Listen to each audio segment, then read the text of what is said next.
Morning mga boss. Ayan na, nagpapakain tayo. So ngayon umaga mag-i-inject po tayo ng Jectran Iron Supplement. Ayan.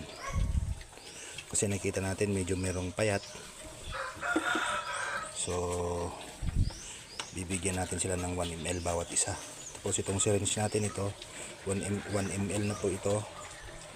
So mapapansin nyo, iba na yung needle niya. Bumili ako, yung ganitong needle is 20 pesos.